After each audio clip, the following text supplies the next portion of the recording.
Hey, Chill. What's up?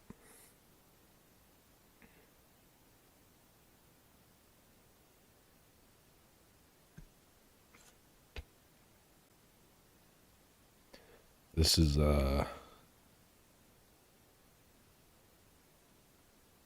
probably not going to be too long. I'm not feeling too great. Started feeling kind of sick right before I started, so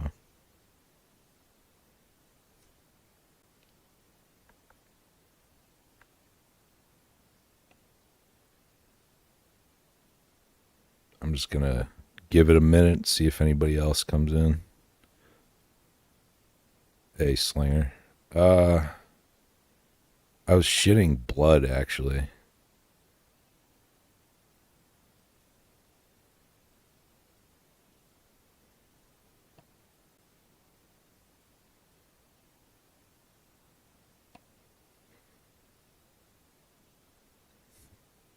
Yeah.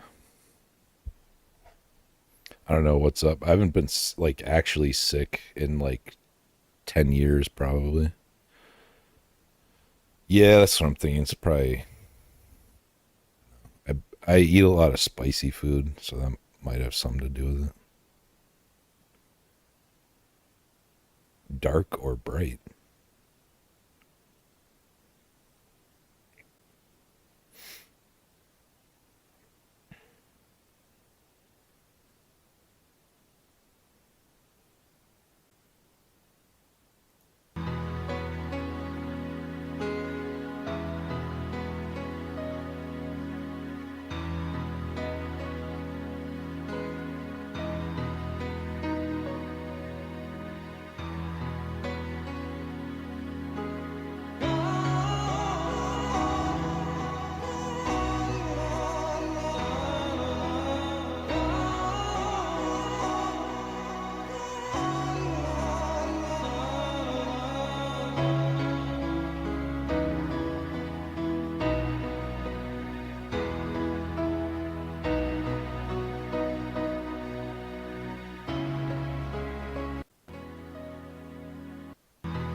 Hmm.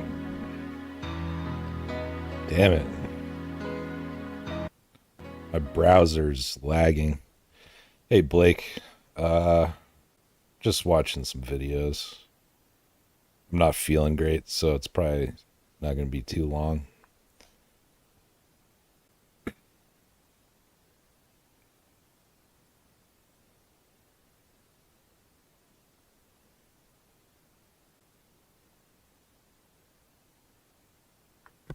Yeah, Lataki is so much better when it's cold out.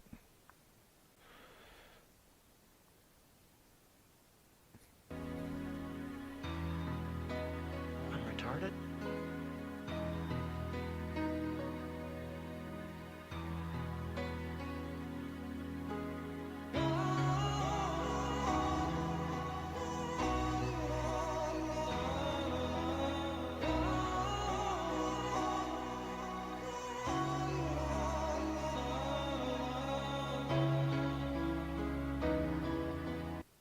What's up, I dig sheet? How are you, man? That was a cool ancient coin you were showing off.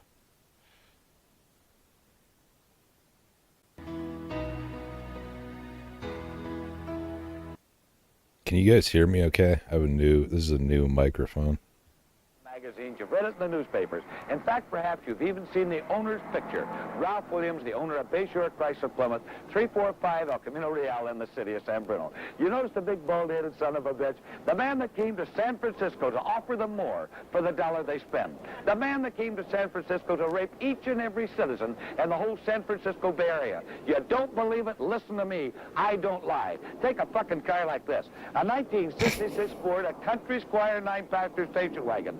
Don't don't worry about the equipment. Imagine all the fun you can have in the back. And while you're doing it, imagine all the money that bald-headed prick Ralph Williams is going to be making on the car he's trying to fuck you out of. Yes, the man that'll take every dime out of the San Francisco Bay Area and spend it on prostitutes, booze, and, of course, crap tables in the city of Las Vegas. I'm sure you've heard about it. So remember this. If you'd like to get fucked and hooked real hard before you buy a car, come down here. Let Ralph Williams do it. Why not? Why not somebody else? Remember our address is 345 El Camino Real in the city of San Bruno. But if you come from Marin County, East Bay Area, or San Jose, your money spends just as well as anybody else's. And when this bald-headed son of a bitch gets hold of you, you will spend money. Talking about payments, 5 years payments of $100 a month. You can't get even. So shop before you buy. Bayshore, Chrysler Plymouth. Hey, Gary, Papa Bear, and who else came in? Cactus Piper. How are you guys? What really happened here? Did three acrobats really choose to avenge their sister's death? And haven't dogs and cats been known to predict earthquakes? But what about the detail of the chocolate chip cookies? But then what about those dog tags? But then, how do you explain the chocolate? How else do you explain both people using the same computer repair shop? If not, how could the boy suddenly speak Chinese? But then how do you explain the Grim Reaper? And what about this unusually shaped chair? Why did the insult machine suddenly give compliments? And how do you account for the loose stitching on the quilt? Was Jocelyn really cursed by the beautician? If so, how do you explain the doll using the name Miss Robinson? But then, how do you explain the grease and screwdriver in the father's bed? If so, how did the men's room attendant know so much about Artie? But then, how could he have possibly known about the children's playground? If so, how did he get the gift back? But then, who murdered Professor Wainwright? And how do you explain the pen? And how do you explain the fact that the box fell at just the right time? How do you explain the smudge on the phrenologist's head? But who was Elmo P. Middleton? Did the spirit of Abraham Lincoln actually seize hold of Senator Quigley and force him to tell the truth? What really happened?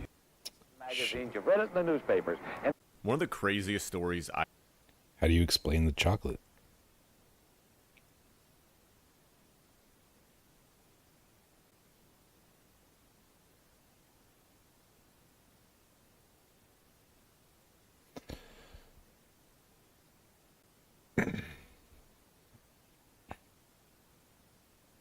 Okay, Gary, I'll be sure to check that out. Hopefully, all goes well. I think I need to do something for this video.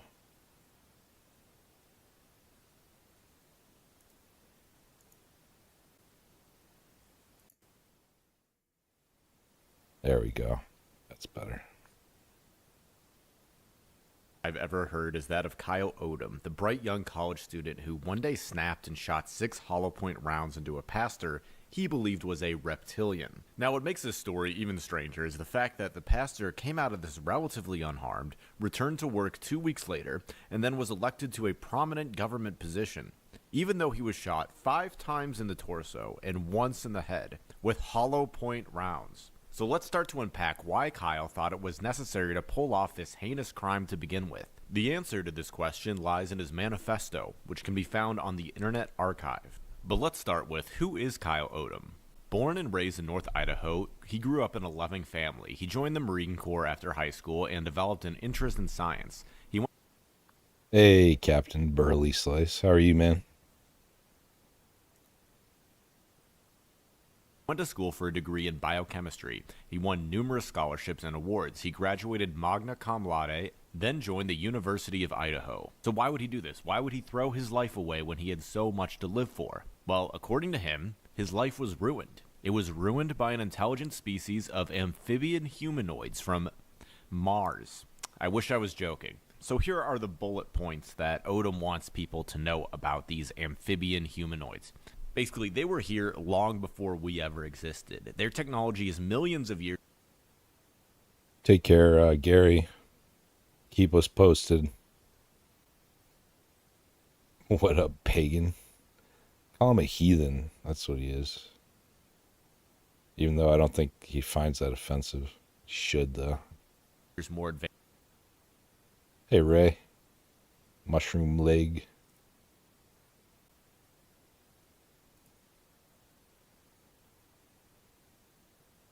advanced than ours, and he's seen them do things that defy all comprehension.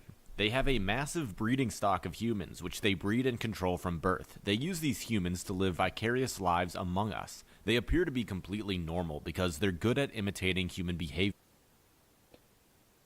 You mean, Blake, you mean, Slow-Mo Randy? I haven't heard from him in a while. Hope he's doing all right.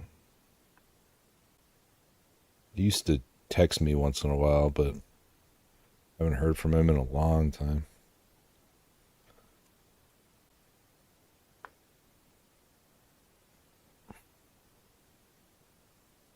Been binge watching George Carlin. Yeah, he's probably the greatest of all time. Stand up, at least. It's almost like a philosopher. Now, the actual Martians live deep underground here and inside of the moon. They take control of wild human beings and use them as sex slaves. Don't believe me, he says? Well, ask Obama to take a lie detector test on this one. He says they tried to take me, but they were unable to control my mind, and they've been following me ever since. I tried everything to get my life back. I begged, bargained, and I threatened. I attempted suicide twice, but they stopped me both times. My last resort was to take actions that would bring this to the public's attention. So everything started for Kyle when he was at the University of Idaho in the spring of 2014. It was the final... I'm going to speed this up because it's like 20-something minutes. My browser's laggy. What the hell?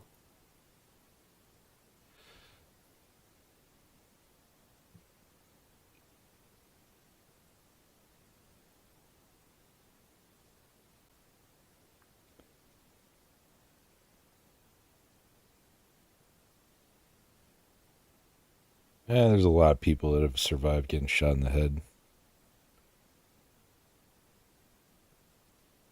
Semester, and he was taking a heavy course load. The stress was mounting, so Kyle searched for a way to cope, and what he discovered was meditation. He made it his daily routine, and he got really good at it. Now, this continued until he encountered another being through meditation. Essentially, he went into another realm, and this entity telepathically told him, "You shouldn't be here." Instantly, Kyle felt guilty for trespassing into this psychedelic realm, and this emotion he had a positive impact on this being, who then considered Kyle to be a good guy, and I guess they merged, and he felt unconditional love. Their minds became connected, and it was an extremely powerful and life-altering experience. Now, the rest of that semester suddenly became exceedingly easy for Kyle. He felt like he had tapped into some kind of power. He exerted no mental effort, aced all of his tests, and did amazing, even in classes that were extremely difficult before. So after he graduated college, he started to interview for graduate school, and he accepted an offer from Baylor College of Medicine to work on a PhD in human genetics. This Kyle was very excited about. However, everything changed once he started the program. The moment he arrived, he could see flaws in every professor's research. His mind was so expanded that he could instantly understand the implications of entire research projects, and he was able to see the weaknesses in them. Kyle would voice his concerns to his advisors, but they casually would brush him aside. He tried to stay motivated, but he couldn't stop seeing the flaws in the foundations of genetics. So eventually he decided to leave the program. And the day after he decided to leave, his life became a living hell. He couldn't sleep, his mind felt zapped. After a few days of this, 2 graduate students from his class began to reach out to him, and Kyle thought this was strange because they never actually really talked in class. Then when Kyle went to actually hang out with them, they started acting very strange. Unprovoked, they would point their fingers at him in the shape of a gun and go pew pew like they were shooting at him. They kept doing this, and Kyle wondered what their problem was. Later, Kyle writes in his manifesto, he discovered that they actually were not human, and they were tasked with making him the next school shooter. Anyway, Kyle continues. Things slowly began to improve after he stopped talking with them, but still was mentally exhausted. However, in spring of 2015, Kyle's luck seemed to turn around, and he was invited to go to an interview with a prominent food company. Unfortunately, however, the interview didn't go very well, and he had to take a plane to get there. So anyway, on his plane ride... Blake trying to buy a scooter, like a Vespa scooter, like a moped type thing.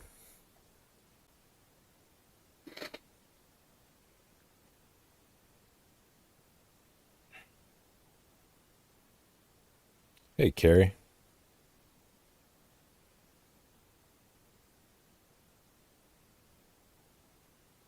See you, Captain. back, things took a strange turn. An older gentleman sitting in front of him kept glancing back at him until he got his attention, and as he kept looking back, Kyle's head began to hurt and tingle. Right when this happened, the old gentleman's lips began to curl up into an evil-looking smile. The pain in Kyle's head continued, and got more intense as time went on. Every time Kyle felt it, the man would start taking notes in a notepad. About halfway through the flight, someone else in front of him held up a newspaper that said psychic reading for 5 minutes straight. It was blatantly obvious they were doing something to him.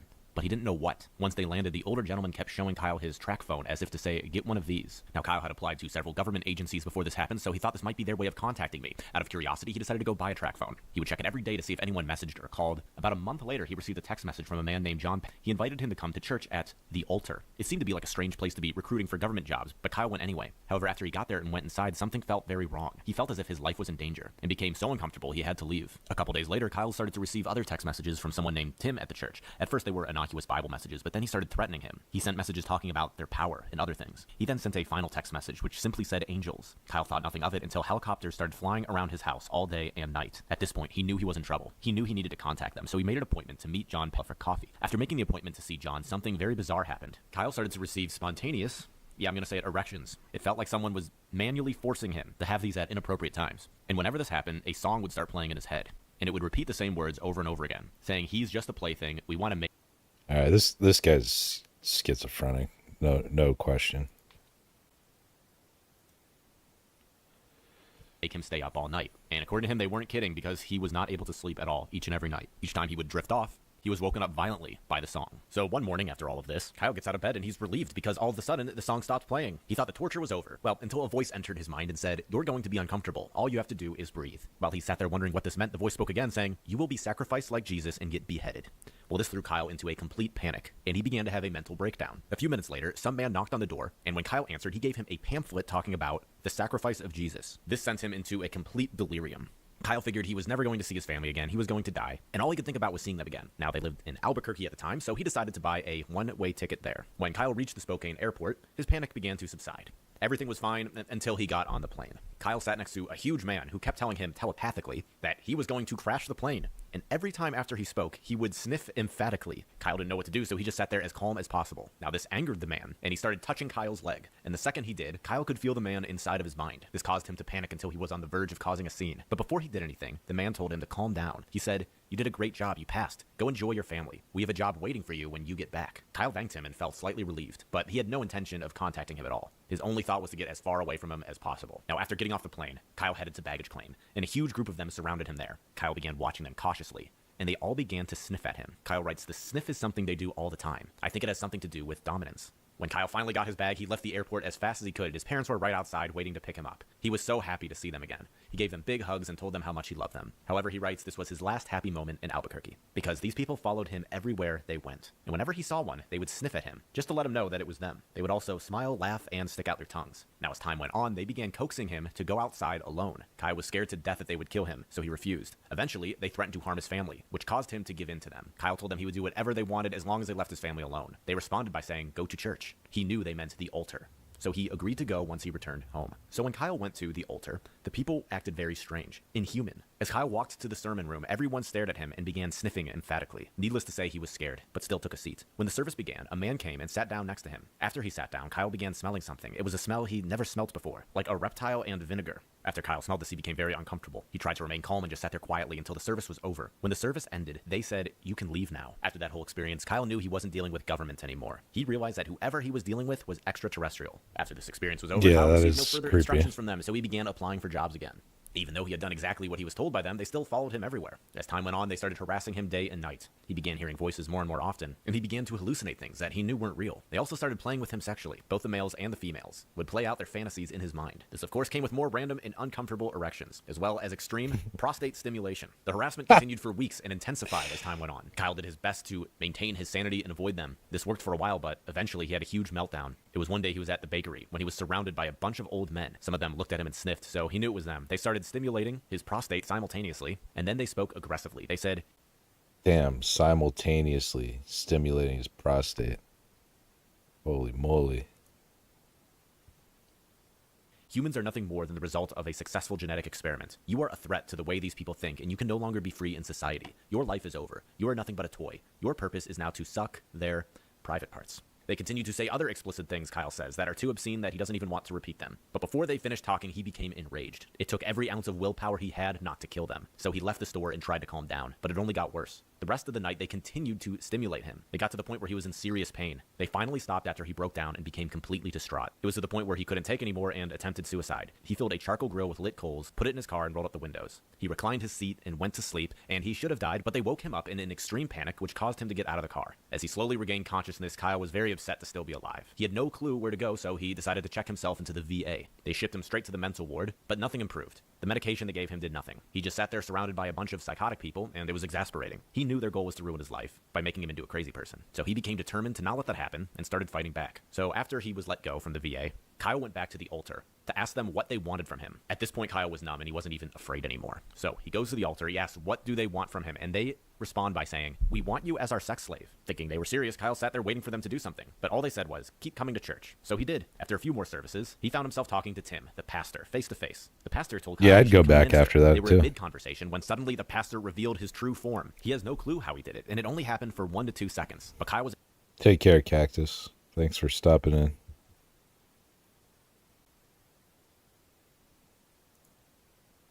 able to draw a sketch of what he saw. His eyes really are what stood out and captured his attention. They were huge and bulging. The eyelids were darker green and the irises were yellow and brown with slit pupils. After witnessing this, nothing else happened. Kyle continued to attend the altar for a few more services, waiting for them to do something. They did nothing except tell him to submit and surrender. Kyle had no idea what they meant, so he finally left the church and never went back. After leaving the altar, they finally gave him some breathing room. They held back on their harassment and Kyle began to recover. Kyle decided to make one final attempt at a normal life by pursuing a career as a pharmacist. He started taking classes at NIC to finish up the prereqs he needed. He also started volunteering at a local pharmacy. Unfortunately, though, they followed him to school. There were several of them in every class he took. They made it impossible for Kyle to study, and they continually harassed him, especially while taking tests. But even with everything going on, he still managed to get an A-, an A and P during the fall semester. Sadly, though, this success was short-lived. The pressure in spring semester was far too intense. Every time he went to class, they started manipulating his brain until he got into a blind rage. They would flood his body with adrenaline. The females would stimulate his penis, and the males would stimulate his prostate. Kyle wrote this was incredibly exhausting. Every moment he spent in the classroom was absolute torture. The classes were already extremely difficult without all of this added pressure. Kyle concluded that his chance for a normal life was ruined.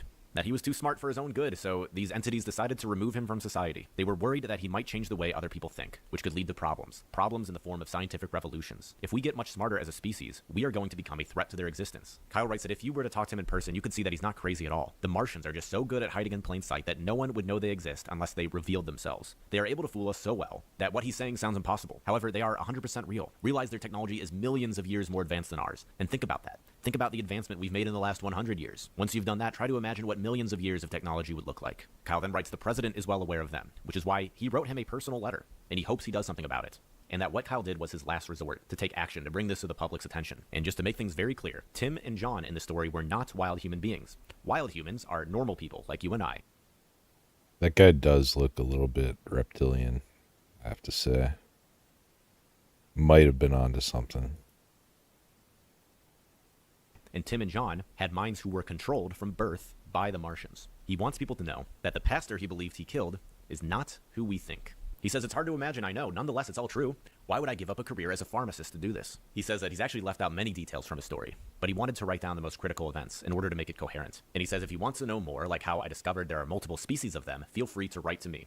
And he actually is still serving out his prison sentence, somewhere in Idaho, I believe. In his manifesto, he also has a Q&A. One of the questions is, how do you know about their technology? He says, I've seen them use it, and they have talked to me about it. This was how I learned about their breeding stock of remote control humans. Physically, their humans are no different than us. They just lack a mind of their own. Why would they tell you so much? Well, they value me because I'm smart. They were also very confident they could take control of my mind. Turns out they couldn't. Anyway, in the interim, some of us developed a personal relationship. They are very arrogant, so they told me much more than they should have. This allowed me to understand some of the things they can do. What else have you seen? I've seen them make things appear out of nowhere. One time I was sitting on a couch and a dollar bill appeared on my lap. Another time while driving, they made a paper bag appear in my passenger seat. They used random, unsuspecting items so no one would think anything of it. I was alone both times this happened. I'm pretty sure they can pop in and out of this dimension based on other things I've seen. I'm also pretty sure they can overlap our reality with an alternate dimension. I say this because I've gone into stores where I know the employees, and suddenly there are all new employees who I've never seen before. Kyle has another section in the manifesto labeled Martian Brain and Behavior. He says, I've observed their behavior for almost a year now. Consequently, I've been able to make several deductions about them. The first deduction is based on their primary characteristics, which include they are hypersexual, hyperaggressive, and they are fearful and paranoid. In the human brain, the amygdala is responsible for all these characteristics. Therefore, Martians must have an analogous structure, and it must be greatly enlarged. The males are extremely aggressive. In their society, there's only one thing, and that is power. Whoever is the smartest, biggest, and strongest wins. He also goes on to talk about the origins of humanity, some stuff about the Martian technology. and our biological species and electricity, which reads, everything in our bodies runs on electrical impulses. Our brains operate over a wide range of electrical frequencies shown here. Everything we experience in life is simply the result of electrical activity. To be more precise, everything we experience is the sequence of a series of action potentials occurring in the central nervous system. If our perception occurs due to electrical impulses, it follows that it can be manipulated with the right technology. Well, you don't watch longer videos at like 2 times speed, Blake? I watch every single YTPC video at 2 times speed. You think I got time to sit there and listen to people ramble while they smoke a pipe? I don't think so. Some of you guys do like hour-long videos just talking about nothing.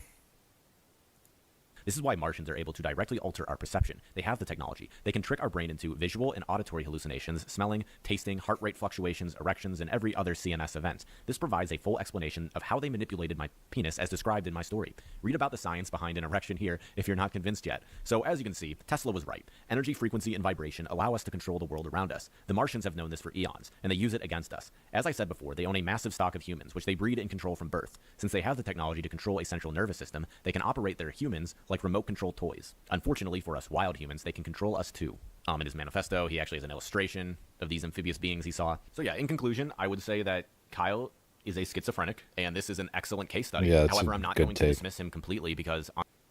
Yeah, I've been like He kind of looks like the turtle. Or reptile or amphibian or whatever. Hey, Blue Line. How are you, man?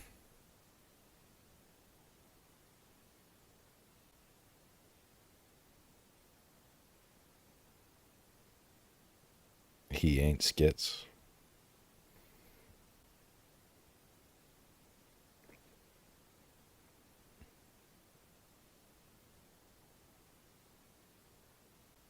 Yeah, I don't know. I think he is.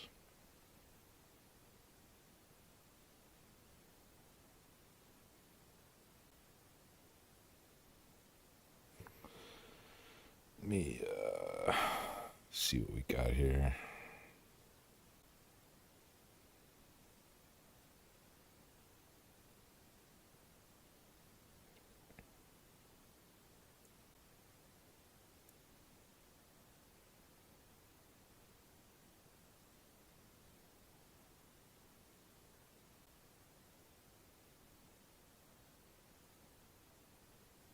All right, sorry guys.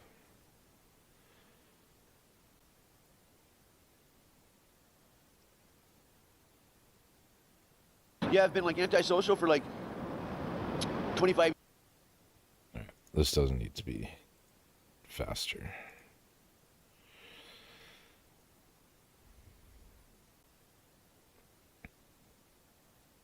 Years or something, or all my life or something, catches up with you after a while. You're like, I don't know. Yesterday I found myself alone. This guy is definitely schizo, or was. But he's also a genius. 3 a.m., nobody around. Like tired. I lay down. Like I wasn't even, thinking about Diana or anything else. And so I was just thinking about nothing. And I'm lying there and I'm like, absolutely nothing to do. And so I started getting visions. If your life is empty, then God starts adding clairvoyance and like that. There's a problem. This is profound, okay? The modern world is very busy. The old world was very, you had downtime in the old world. Today, you turn on television or whatever, you stay busy. See, I don't have a phone, I'm isolated, right? All I can do is like talk to this camera and open the Bible.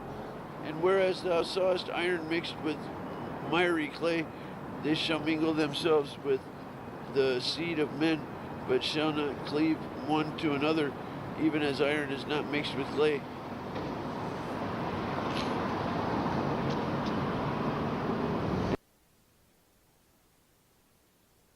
The average American's like, NFL games been really great, haven't they? You know, guys at gas station counters will ask you, and you're like, yeah, zombie, I wish you could talk about real issues. Then a guy behind you's like, yeah, did you see UFC?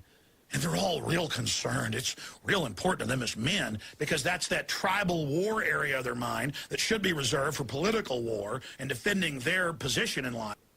Politics is gay. But instead, it's just kind of like little boys. Yeah, did you see the simulated combat on TV? Yeah, I watched it. A bunch of rich gladiators that could care less about me. Did you see it? Yeah, I'm empty too. Yeah, I did. I fill my head with facts and figures that don't matter instead of learning the political system and standing up for myself. Yeah, I wonder why women don't respect me. I wonder why I'm not successful in business. Yeah, we're all in Arrested Development. Isn't it fun? Let's talk about it together. I mean, if they were having a real discussion, that's what it'd be. But instead, it's like, when you don't want to talk about it, they go, oh, you don't know all this. And they kind of just look at each other and go, all the time I'll be at a restaurant or a grocery store or some event, and some guys will come over, even people who know who I am, they'll go, hey, Alex, or I'll be at a soccer game with my kids or whatever. Again, I'm not saying sports are bad in and of themselves if you're involved in it, but not when it's your whole focus. And they'll go, hey, what do you think of the Cowboys? What do you think of this? And they'll throw out some statistics, and I'll just go, I'm not really that interested in it. And they'll just kind of smile at each other and go, and then, I mean, I'll sit there and listen to grown men in the gym trying to act like they're sportscasters and these elaborate combinations of information and history and what they're predicting and what they're betting on and what they're doing. Or you'll hear even more pathetic discussions of systems to win lotteries. And, hey, have you heard the Mega Millions is 200 million? Hey, are you going to bet on it? I agree, Carrie. All sports are. I like sports. I like playing sports, but it's bread and circus. And the Super Bowl is really a giant satanic ritual, basically. I mean, it's just, George Orwell, 1984, wrote all about that. All they cared about was sports and the lottery in that fictitious police state. Look, we're going to Hades in a giant stinking handbasket. Okay? The blood is running out of the country. We're going ashen white. We're flatlining. And I'm sorry if I can't get all upset and paint myself up like a clown and go to a game and get drunk. I'm sorry I'm not a real man. I'm sorry. Okay? So laugh at me. There's something wrong with me. Okay? I've just predicted everything that was going to unfold and broken down all the government staging terror attacks. That isn't creepy. And I warned you about the flu being dangerous, the flu vaccine, and that's now come out and been confirmed. And the government's training for mass arrest in the U.S. of anyone who criticizes the government. I agree with you. That's not a problem. Not when there's global soccer to watch. And so to all of those guys that really get it and, know how to basically put on this fake suit of clothes of who they are, that's what it is. It's like who they are, and they repeat what the news says and what ESPN says, and they walk up and, you're sitting there at a bar on a trip waiting for your dinner to come, and there's guys come up to you drinking beer, and it's always the same. They're like androids. They have like a little fake conversations. So what do you think of the playoffs? What do you think of the weather? Oh, yeah. And you start bringing up, I don't know, what do you think of the surveillance grid going in? Have you heard about how they're listening to all of us without warrants? They're like, well, gee, buddy, what you bringing that up for? That's kind of weird. Well, it is weird they're doing it. It's very dangerous. You know what accompanies government spying on people without warrants? Mass arrests, secret police, torture dungeons. Well, I don't care. I'm not involved in politics. I don't have to worry about that, Mac. Oh, really? They're putting the grid in place to rob you, you fat slob.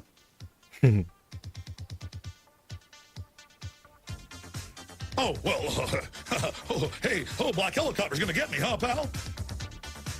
Let me move on down the bar here from you. We got a weirdo here. He cares about the state of the country. Well, the founding fathers wouldn't have liked him. They were weirdos too, though, I guess.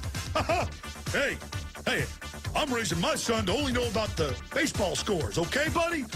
That'll get him ahead in life. All right? They were weirdos.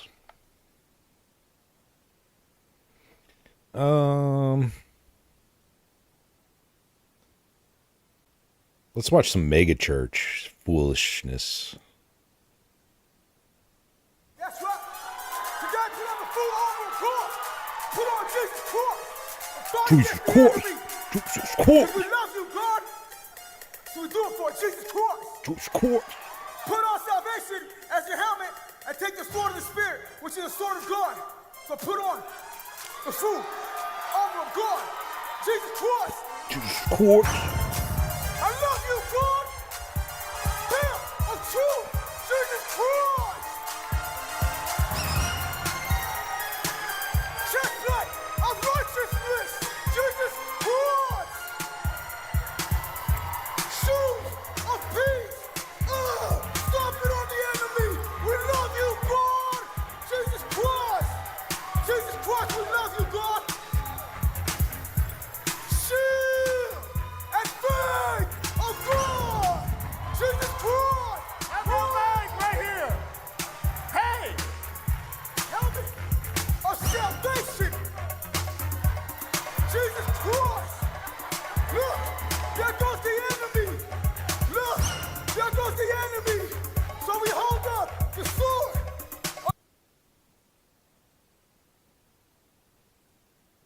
This is supposed to be a church.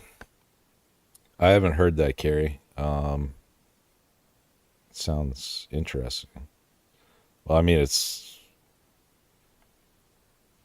known fact that there's cocaine in it. There was more. Now there's still trace amounts.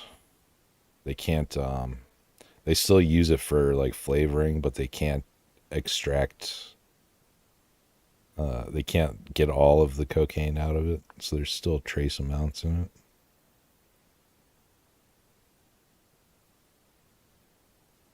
Oh, this guy on cocaine?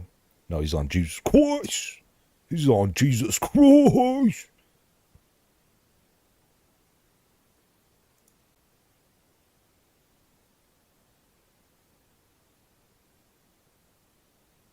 Come see us on tour. We're going to be in Baltimore, Hartford, Connecticut, Syracuse, Atlantic City, Levittown, New York, Cohoes, New York, and Providence, Rhode Island. Go to jimmydore.com for a link for tickets. So Lex Friedman. Now, I don't know if Lex Friedman, his success is a baffling to me. He's he's one of the least compelling broadcasters I've seen in a long time. It is like an AI. It is like watching an AI robot. And I'm not saying I'm not saying he's a bad guy. I know he's friends with Joe Rogan. Joe loves him. He's repeated every lie about the Ukraine war. It's like listening to Antony Blinken or Joe Biden talk about the Ukraine war, listening to Lex talk about it. And now Tim Dillon is going to run into a similar thing. I don't know if you guys have heard of this Lex Friedman guy, but he's Elon Musk, Joe Rogan, Dick Ryder. He's lies about his credentials. And you know, we've given Lex a hard time. We've ribbed him when he gave him the business. we gave him the business when he had on the head of Pfizer on his show, and just basically gave him a tongue bath. It was kind of funny. It was funny. That's why we made fun of it. And so here. Oh man, everybody left when I played that gang member talking about Jesus Christ. They probably go to a church like that or something.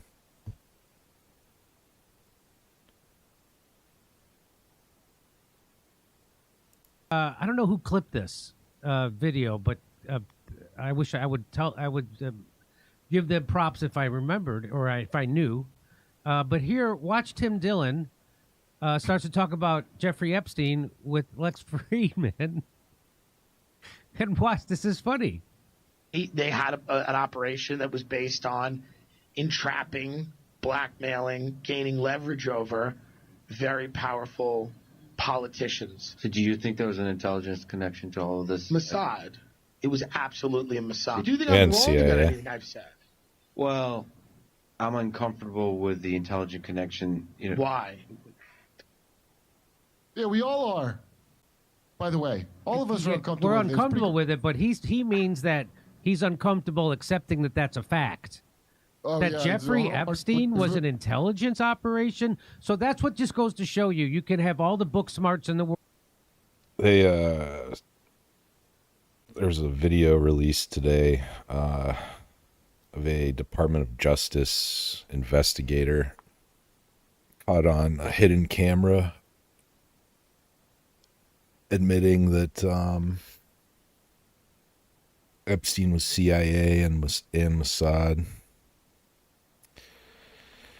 and that the reason that Trump is covering it up is because the Clintons were accused, but Trump wasn't. So I don't know. That doesn't make sense to me. But maybe it's because there's other people too that he's protecting. But apparently he's not protecting himself, according to this DOJ guy who used to work for the DOJ. World just like Sam Harris, and it doesn't matter. That doesn't mean that you have an intelligent position on anything. He just talks like he's in a trance, this guy. Yes, he does talk like he's in a trance. When I fall asleep, my YouTube algorithm, and Russ brought this up when he was guest hosting, it thinks that I want a nonstop Lex Friedman marathon. Like it'll autoplay Lex I Friedman know. for some reason. Well, that's so a lot of people, and I didn't clip them, but a lot of people on Twitter were saying that's because Lex Friedman works for Mossad. In fact, the headline of this is Tim Dillon presses Mossad agent on Epstein's connection to Israel. So, the fact that certain YouTube channels get boosted, we all know that there's different algorithms. There's the corporate algorithm for people like Forbes magazine and MSNBC. All right, we don't need to watch this whole video. Let's see what else we have here. I got a good one of the Pope saying some interesting things, but I don't know if Carrie's gonna want to see that one.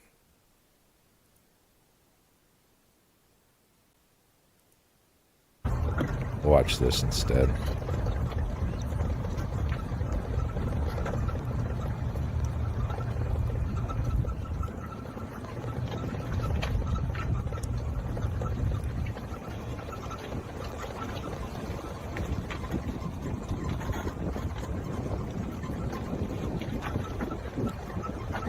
It's not really making fun of you.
Pope say the darndest things. All right, let's go back to this. Oh, why is it double?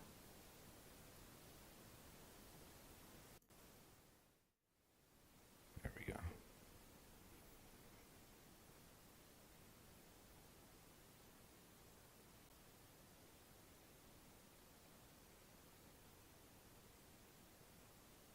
Peace be with you all. This is from a Greetings few days Rome. ago. I'm very happy to join you in Chicago as the Les Turner ALS Foundation gathers us for the annual ALS Walk for Life. Ours is a gathering of many people. Let me say first of all that I'm filled with admiration and gratefulness to the researchers and scientists gathered here Our Jewish brothers and sisters tell us that one of the great projects given the human family by God is to complete and perfect the very good creation given us. Tikkun Olam.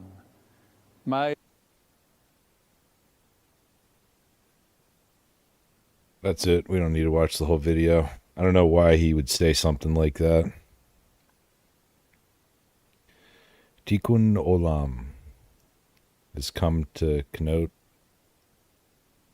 social action, pursuit of social justice.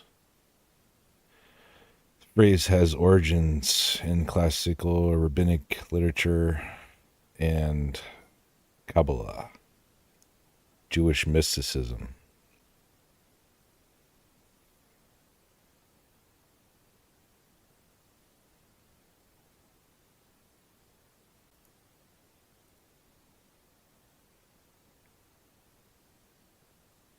Why would a pope say something like that?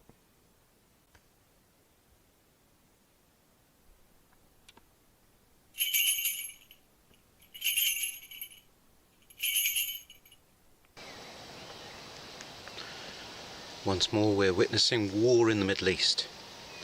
And yet again, we're hearing many US politicians declaring unwavering support for Israel. And of course, this is their right, their freedom to have a political opinion. If they believe that support for Israel is in the global interests of America, that's entirely their freedom and right to do so. But we're also seeing American politicians claiming that it is the Christian duty to do so, to support Israel. And then, of course, by implication, the duty of all Christian listeners in America to show this unwavering support for Israel. This is a modern heresy. We must be clear, Israel, the people of God, is the Orthodox Church. There is no special dispensation outside of Christ. And those who reject him, reject Christ, whether Jew or Gentile, reject salvation. The great conversion of the Jews in the end times has already happened. Some of them dress even more black metal than this guy.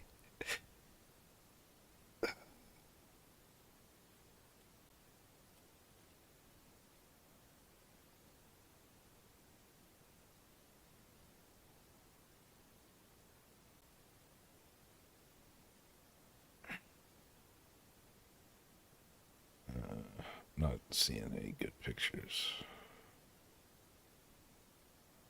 I thought it was the Rocors that do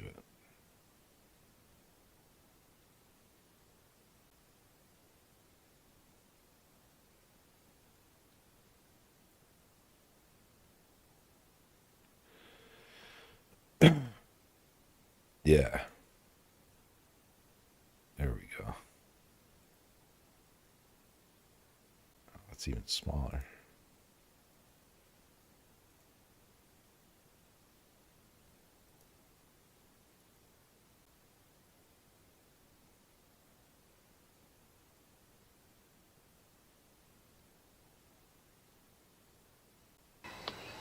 The apostles, the first Christians, were all Jewish converts. We've been living in the end times since the day of Pentecost. The church is the saving ark against the flood of deception in our world. Dispensationalism only appeared in the 1830s. It's completely absent from the writings of the church fathers. And as Justin Martyr said, the church is true Israel. What do you mean old school Orthodox? Isn't it all old school? Eastern Orthodox? St. Justin Martyr says Judaism has come to an end. The faith, the religion of Judaism came to an end in Christ. The church is true Israel. And of course, in the third chapter of St. Paul's epistle to the Galatians, he says, there is no Jew or Greek in Christ. If you are in Christ, You are Abraham's offspring. If you are Christ's, you are Abraham's offspring. My grandmother on my father's side was Jewish. She recognized herself as ethnically Jewish. Those are monks, I believe, Carrie. Specifically the Russian Orthodox. I'm not sure if she practiced her faith. And of course, as it travels down the female line, that made my father Jewish. He never practiced. I was brought up an atheist. So that identity and that nationality still exists, of course. There are still Jews. This guy's Russian Orthodox too. In England, it's just he's a priest though.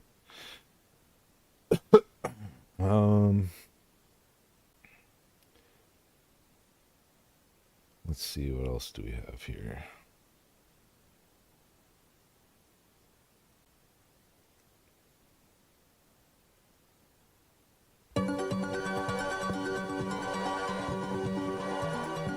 Welcome to the wide world of web. I'm your host, Smithers O'Neill, and on today's episode, we're going to learn how to write internet comments. Let's take a look at an example, shall we? Right now, we're on one of my favorite internet forums, where I've commented on this beautiful 3D art. I had lots to say about this one, and the people were riveted by my comment. And you can do it too. Nice. A good comment contains one or more of the following: interesting knowledge, details you enjoyed or did not enjoy, an emotional story, and a dash of humor, or dare I say two. Yes, my comment includes all of these examples, but for you, I'd focus on just one for now. Oh, looks like somebody already replied. Huh. Seems like Jeremiah here disagrees with my comment. In these situations, we need to respond calmly and dignified. We can reply, A, everyone is entitled to their own opinion. B, please provide reasoning so I can understand your perspective. C, you wouldn't know what art is even if it fucked you in the ass. Option C clearly has the best qualities of the three. Now Jeremiah will understand how much his opinion means to me. Jeremiah is really trying to devalue my opinion while making his sound superior. How should we proceed? A, ignore him. B, explain that there is no correlation between celibacy and artistic knowledge. C, find personal information to comment on. Option C it is again. We can comment on a lot about Jeremiah just by going through his profile. Well, well, well. Take note of this, Chillax. You need it for your two buddies. Look what we have here. We can see his appearance, an About Me section, and this cock-starved goblin girl he calls a girlfriend. I'd rather be celibate until I die than have that inbred mongoloid you call a girlfriend. When commenting to prove a point, weaponizing personal information is essential to your dominance. Yeah, sure, Carrie. If you ever have any questions, let me know. There's a lot of misconceptions about it out there, so I'd be happy to clear anything up for you. Bet you've never talked to a girl in real life. Okay. As you can see, Jeremiah here is desperately trying to paint me as a particular character. This calls for one thing and one thing only: proving Jeremiah is a sexual predator. But we don't need to exactly find that information. We can create it. After hours of hard work, I present to you the blog written by the student victims of art teacher Jeremiah Adler, aka Ass Grabber Adler. We've got plenty of stories about Jeremiah's predatory behavior. Hey, Sea Smokes, how are you, man? And it even includes a section where they make fun of his incredibly small penis. So we'll just link that here. And voila! We've got Ass Grabber Adler bent over a barrel. Oh boy, I wish we could see the look of horror on his face right now. Oh my gosh, look at all these other comments. But, it does seem like there is an entirely new discussion opening up here. Huh. Well then. We're just It watching looks like we've got some two options videos, here. A. hanging out. Log off and go outside. B. Add your 2 cents to the conversation. Well, as I always say, who needs the outside world when you're inside the wide world of web? Well, it's certainly been a productive day on the web. We learned how to write a good comment, got to know other users, and spread valuable information. I'm Smithers O'Neill, and thanks for joining us on today's episode of The Wide World of Web.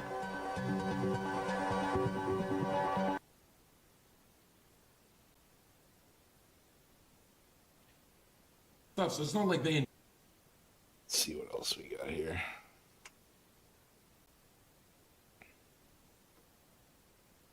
I don't really want to watch this one again. I do want to watch this one again, though.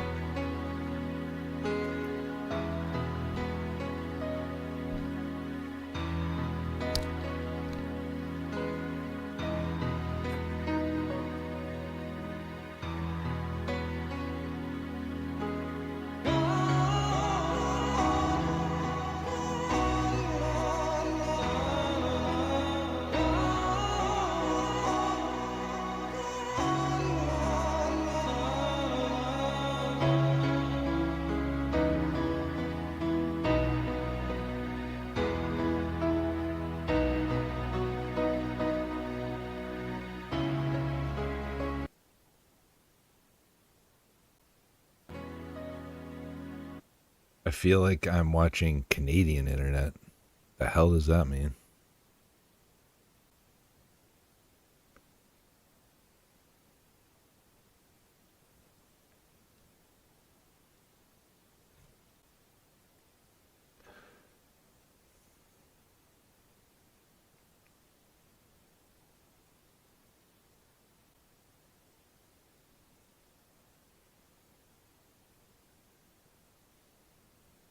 Quantum Leap was awesome. Yeah. Oh, did you didn't see this video? We already watched this one. I'll play it again. It's short. I'm retarded?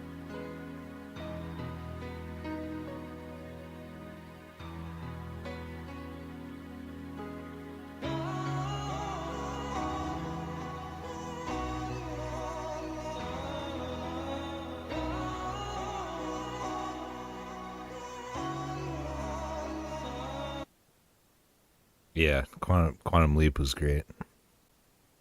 They don't make TV shows like they used to.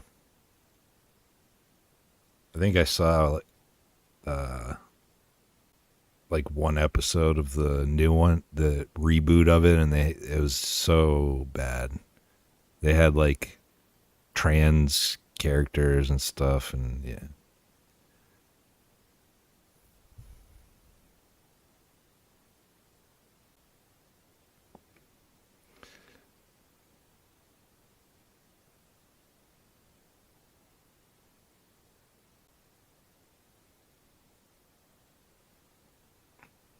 Here's another good Alex Jones one. The company store, the paradigm of absolute control. And that's why we're just out here doing simple things, pointing out that we're meant to be in nature and be natural. And this is where we find the source that God made to transcend the New World Order. And that's why they want to try to keep us out of it. Night, Carrie. I've had enough of these people. They're a bunch of Christian murderers scum. They're on giant death factories keeping babies alive and selling their body parts. What more do you need to know about these people? I go out and face these scum. They literally crawl out from under rocks. They have green looking skin and they run around screaming, we love Satan, we wanna eat babies. I have them on video. Hillary's in the creepy, weird, sick stuff, man. She sleeps in the same room with that creepy, weird woman whose mother wears a hood over her head. What the hell? That woman, no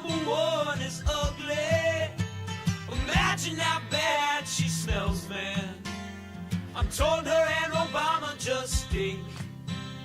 Obama and Hillary both smell like sulfur.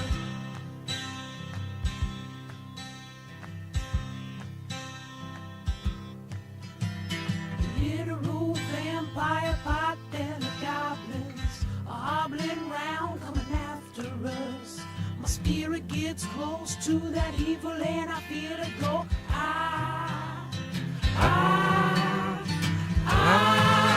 We're such self-centered crap. We don't even notice hell itself rising up against. Did you guys see that his account was restored? Where his account got restored today, and then they immediately took it back down on YouTube. Wonder where they went. They back to the depths of hell.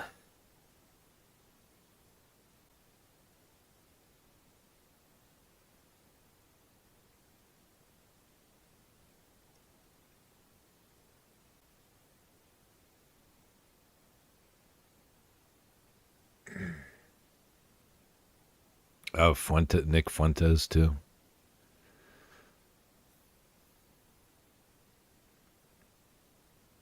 I don't know about that guy. I don't trust him.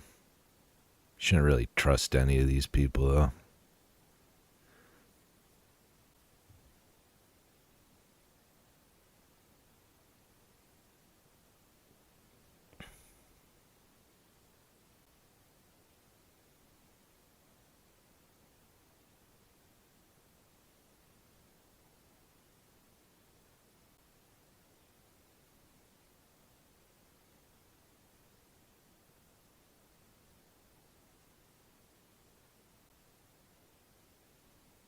Yeah, but I just mean like even these commentator people, you know, like Fuentes.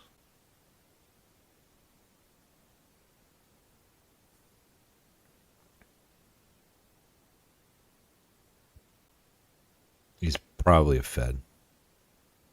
And he's also gay Mexican.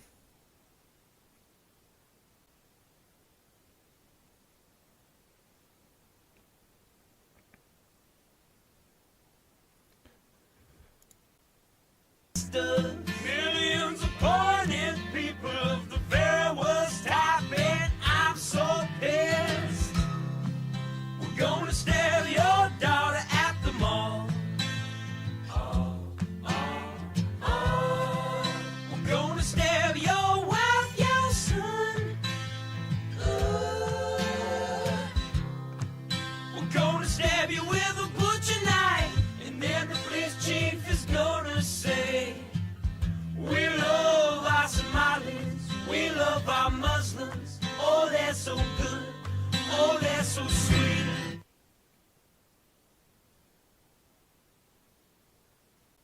Beautiful song. Well, all right, guys. Not feeling so great, so I'm probably gonna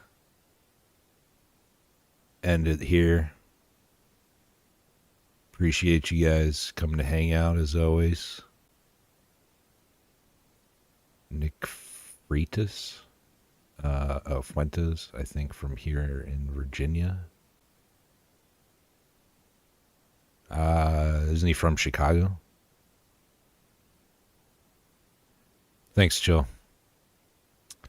Yeah, appreciate you guys.